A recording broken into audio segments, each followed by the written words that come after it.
চাই না। আমি চাই আমার ভবিষ্যৎ, আমার জাতির ভবিষ্যৎ, আমার বয়সের আমার যুবক ভাইদের ভবিষ্যৎ চাই। আমি আর চাই না শৈশব।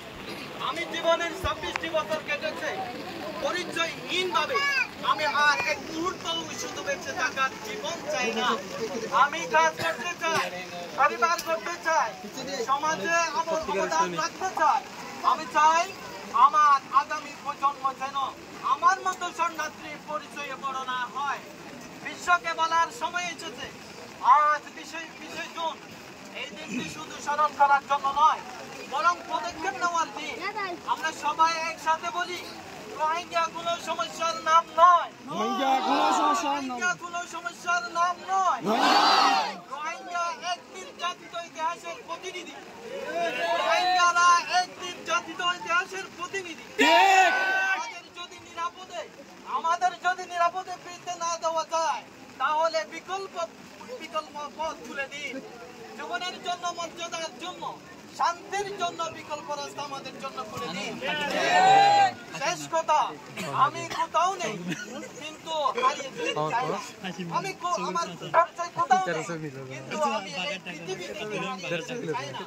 আমি মিয়ানমারের না, আমি বাংলাদেশেরও না, পৃথিবীর কোথাও আমার জায়গা নেই, কিন্তু আমি হেরে যেতে চাই না, আমি হারিয়ে যেতে চাই না। আমি মানুষ হিসেবে বাঁচতে চাই, সকলে মানুষ হিসেবে বাঁচতে চাই, শুধু শরণার্থী হিসেবে নয়, পরিচয় দিয়ে জীবনে বাঁচতে চাই। আসুন আমাদের জন্য আসুন আমরা আশার আলো খুঁজি, অন্ধকার জীবনে, রাষ্ট্রীয় জীবনে আমরা স্বাধীন পথ খুঁজি। আল্লাহ আমাদের সবাইকে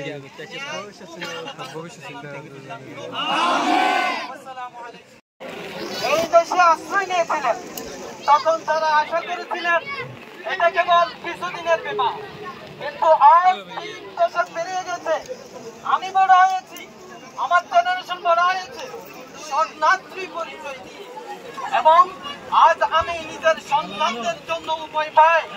এই পরিচয় কি তাদের ভবিষ্যৎ? এই পরিচয় কি রোহিঙ্গা পরিচয় কি তাদের ভবিষ্যৎ? না, আমাদের ভবিষ্যৎ, আমাদের অধিকার। আমরা একজন মানুষ হিসাবে বাঁচতে চাই। আমরা কৃতজ্ঞ জানাই বাংলাদেশ সরকারের প্রতি, তিনি আমাদের আশ্রয় দিয়েছেন। আমরা কৃতজ্ঞ সাধারণ জনগণের প্রতি, যারা আমাদের ভালোবাসা দিয়ে পাশে দাঁড়িয়েছেন। কিন্তু সত্যতা হলো, আমরা মায়ানমারে ফিরে যেতে পারি না, আর এই দেশেও স্থায়ীভাবে থেকে মর্যাদার জীবন গড়ে তুলতে পারছি না। তাহলে আমরা কোথায় যাব? কোন পথে যাব? মায়ানমার সরকার আমাদের অস্বীকার করে, মায়ানমার সরকার এখনো পর্যন্ত আমাদের অস্বীকার করে।